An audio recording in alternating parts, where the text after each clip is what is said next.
Good afternoon, everyone. Good afternoon. Trump administration continues to unleash chaos, cruelty, and corruption on the American people.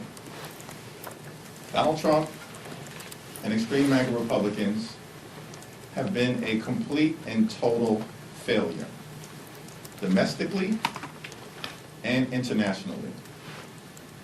Donald Trump promised that on day one of his presidency, he would end the war in Ukraine. He promised on day one of his presidency, he would free the hostages to bring about peace in the Middle East. And Donald Trump promised that on day one of his presidency, costs would go down in the United States of America. None of it has happened. Instead, costs in the United States of America aren't going down, they're going up. Donald Trump and extreme MAGA Republicans are crashing the economy in real time and driving us toward a possible recession. Donald Trump and House Republicans have not done a single thing to lower the high cost of living in the United States of America. Not a single thing.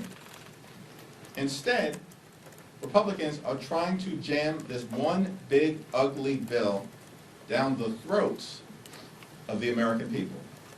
The GOP tax scam represents the largest cut to Medicaid in American history. It's an all-out assault on the health care of the American people.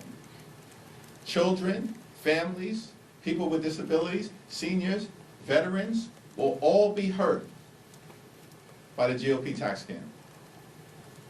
Premiums, co-pays, and deductibles will go up for tens of millions of Americans. Hospitals will close, nursing homes will shut down, community-based health clinics will be unable to operate, and because more than 16 or so million people in America will lose their health care, people in this country will die.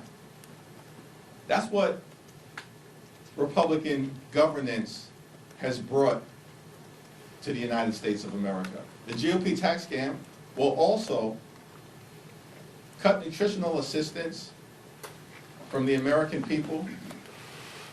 Children and seniors and older Americans will literally have food ripped away from them.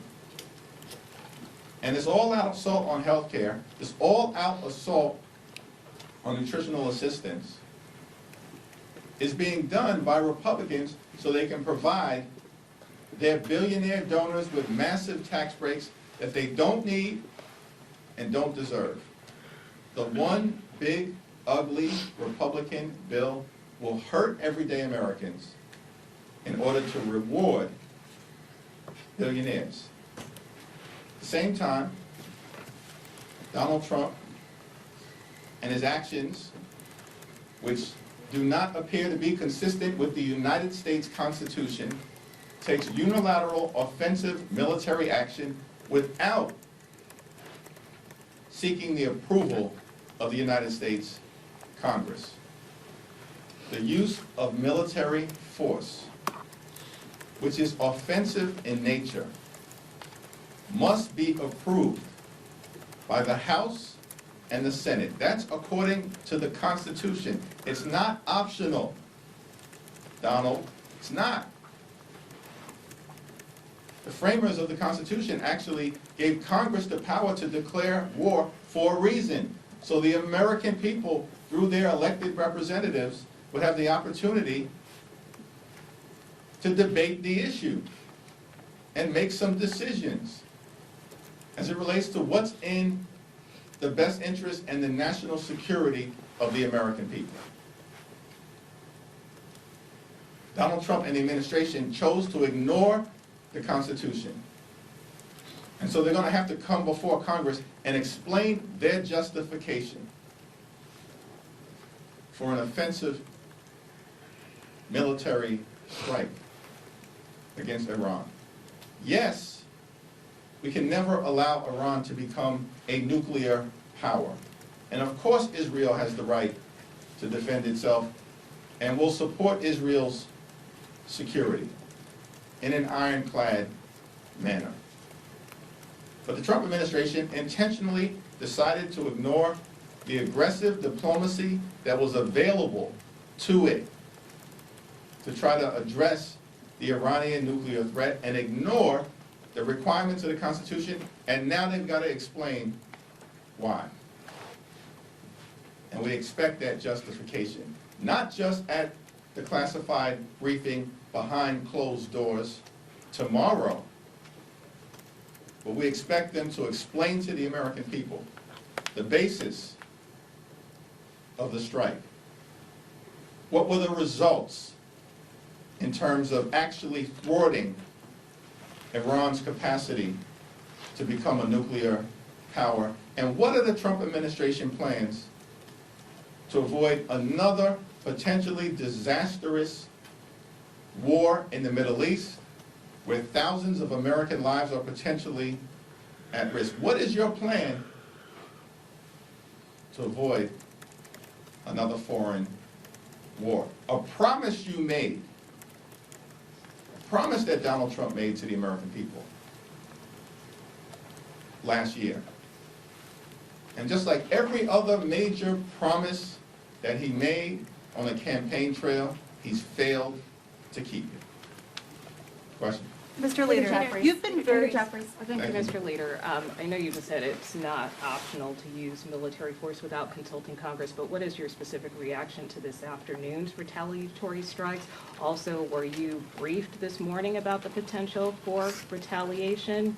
And lastly, have you been given any updated intelligence assessment about what damage may or may not have occurred from Saturday's strikes? On Saturday at the highest levels, I communicated to the White House that it was my expectation that we would have a Gang of 8 classified briefing immediately to discuss the military strike on Iran, the potential for retaliation, as well as to probe the basis and justification for the offensive military action, and to understand the damage that was actually done and whether reports are accurate that Iran may have moved significant amounts of their enriched uranium in advance of the strike, which would effectively allow them to remain in a position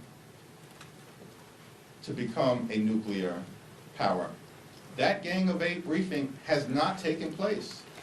So the question is, why not? What is the administration hiding from the elected representatives of the United States Congress if they're willing to stand behind their actions? Now, our thoughts, prayers, and our full support will continue to be behind the members of the United States military who are in harm's way throughout the Middle East. That's unwavering and unequivocal support for our service men and women in the military throughout the Middle East. That is different than making sure that the Trump administration in a democracy follows the law, follows the Constitution, and does what's in the best interest of the national security of the American people. Leader Jeffries. Back row. Leader Jeffries, would you support the Rokana War Powers resolution? I haven't taken a look at it. Leader Leader Jeffries. Jeffries, Speaker Johnson just said that now is not the quote appropriate time for that resolution. What's your response? And also, do you expect to receive another briefing from the White House? What have they told you? We haven't gotten an initial briefing from the White House. All we received from the White House was a so-called courtesy call with no explanation as to the rationale for the decision that was taken that could have serious consequences for the American people.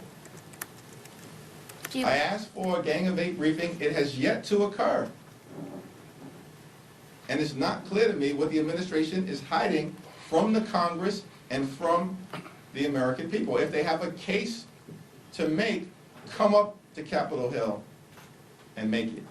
In terms of the War Powers Act resolutions, because House Republicans changed the rules in this Congress, those resolutions would ordinarily be required to be presented for an up or down vote within 48 hours because they were privileged in nature.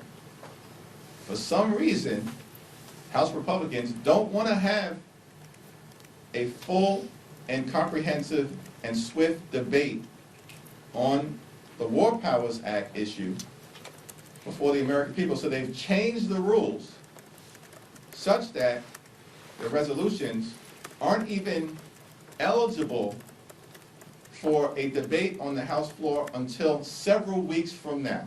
That's outrageous. And House Republican leaders are going to have to explain that to their own base, which also does not want to see another dangerous, potentially disastrous Middle Eastern war. Mr. Leader Leader, Jeffries. you've been very clear in your position that Congress should have authorized, that military action should have been authorized through Congress. If the commander-in-chief had sought congressional approval here, would you have given it to him? We've seen no evidence to date that an offensive strike of this nature was justified under the War Powers Act or the Constitution. But the whole reason for the Trump administration to undertake that process is to come up to Capitol Hill and convince the American people and their elected representatives in the House and in the Senate. That hasn't happened.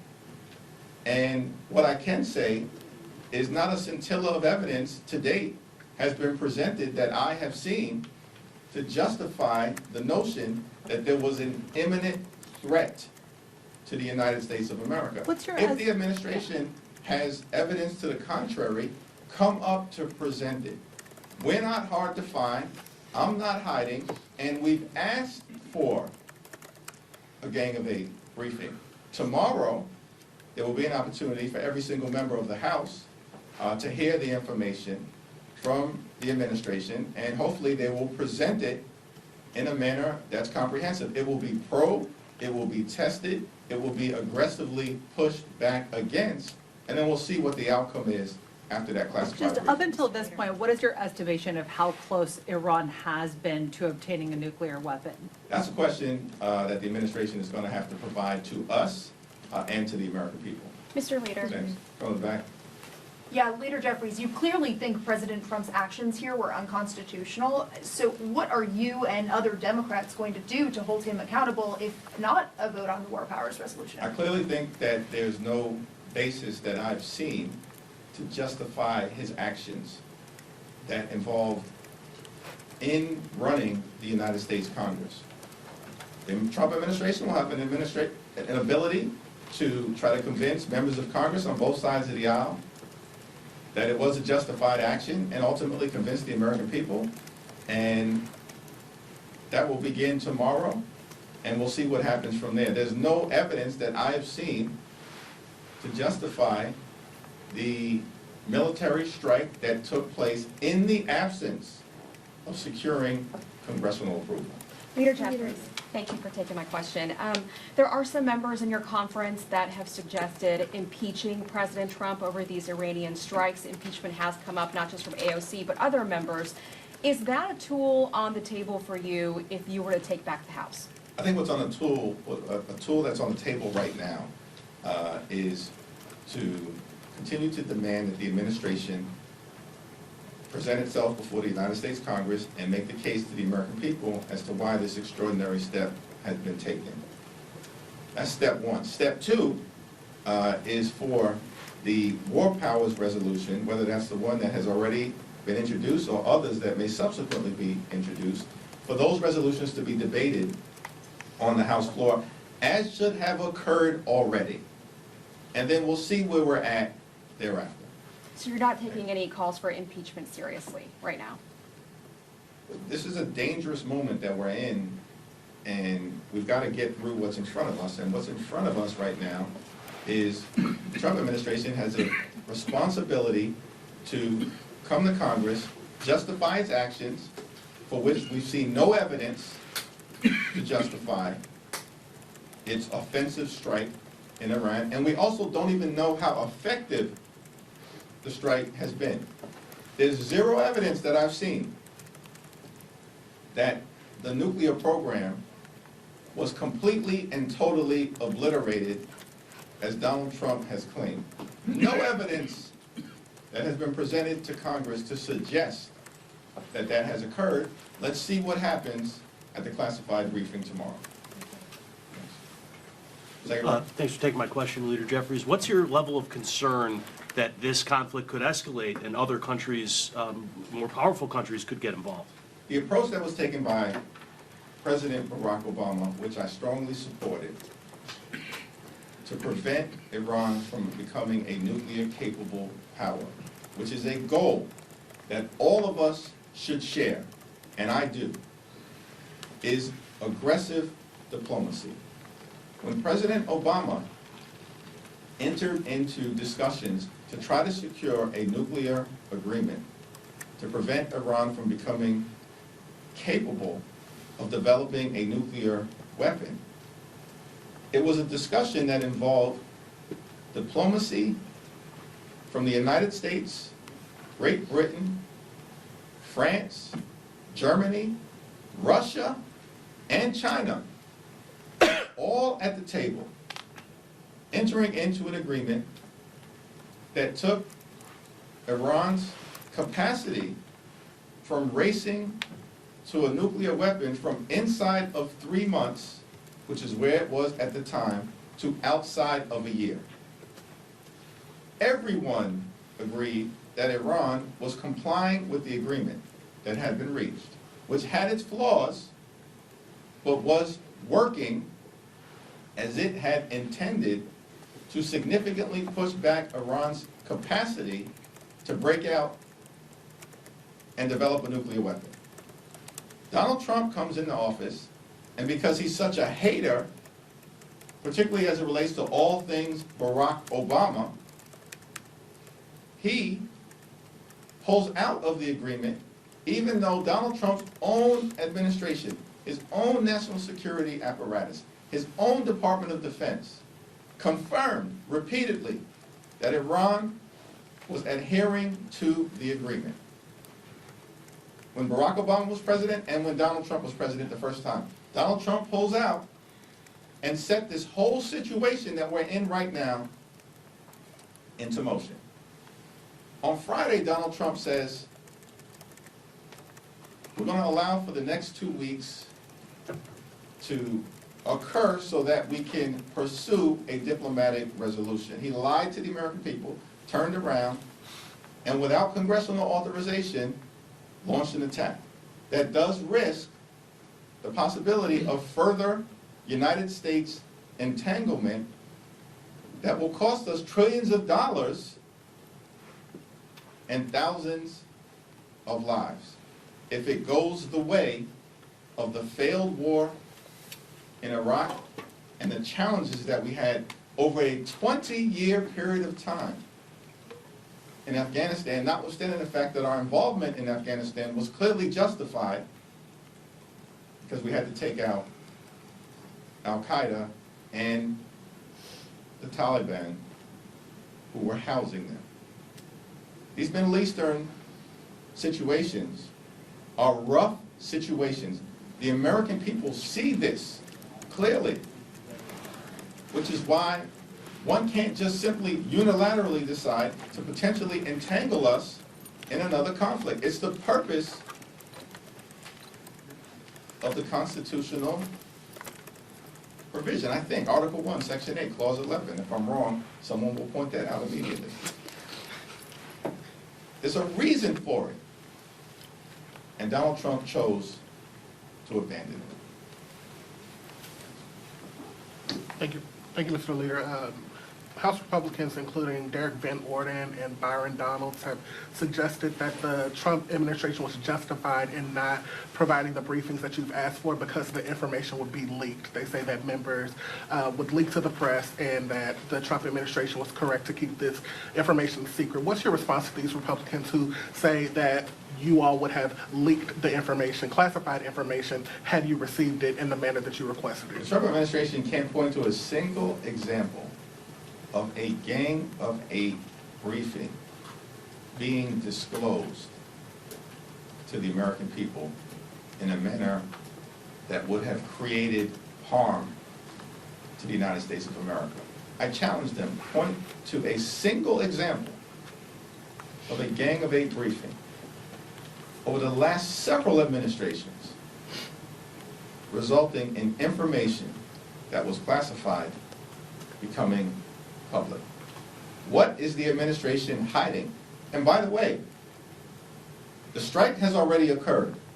On Saturday, at the highest levels, respectfully request of the White House to provide an immediate Gang of 8 briefing. And it still hasn't happened. This is after the strike has occurred. Come up to Capitol Hill and justify your actions. Justify the fact that you may be taking us to a war that your own people in the MAGA verse don't want. Your own people.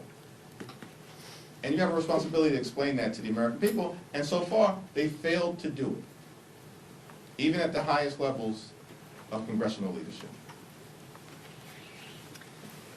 Throughout the last 20 years, presidents have consistently used sort of unilateral executive authorities to counter strikes like this, including President Biden against the Houthis, President Obama in Libya. What makes this moment different? The question is, what was the imminent threat to the United States of America?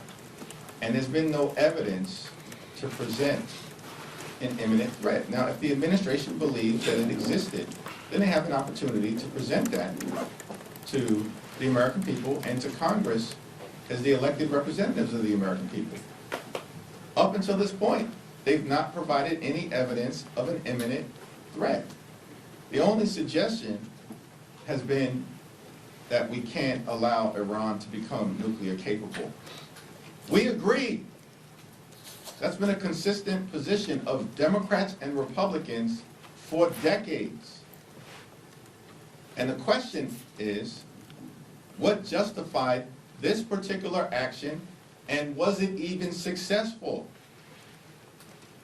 in completely and totally obliterating Iran's nuclear program, as was represented by Donald Trump to the American people? Did Donald Trump tell the truth? Or is he lying again? Last question. Leader Jeffries, one, have you spoken with other officials back home in New York City about the potential harm that could come to the area with these latest strikes from Iran? And then I also just want to get your thoughts on the latest polling as the New York City mayor race is set to start off with tomorrow. There's a high degree of concern as it relates to just the climate of political violence that exists, and that's something that we need to decisively deal with here on Capitol Hill. This should not be a Democratic or Republican issue. Every single member of the House and the Senate should be able to do their job free of the threat of political violence to themselves and to their families. And that's going to require the House taking decisive steps in terms of increasing the resources available to keep members of Congress safe so we can actually effectively represent the American people regardless of party affiliation or political ideology. In terms of specific threats, I'm confident that the NYPD, the police commissioner, working with the leadership in New York City and New York State, they're taking appropriate steps to keep everybody safe, particularly areas that are sensitive in terms of the potential to be targets, whether those are houses of worship, synagogues, shuls, mosques, or other affiliated religious institutions during a time of great challenge. In terms of the mayor's race, it's going to be close, it appears. And I've said, this is in the hands of the people of New York City, and we'll see what the outcome is. But I think at this moment in time, no one can credibly predict who the winner will be until all votes have been cast. Last minute endorsement? I'm going to pass on that one. Thank you all. Thank you. Thank you. Yeah, right.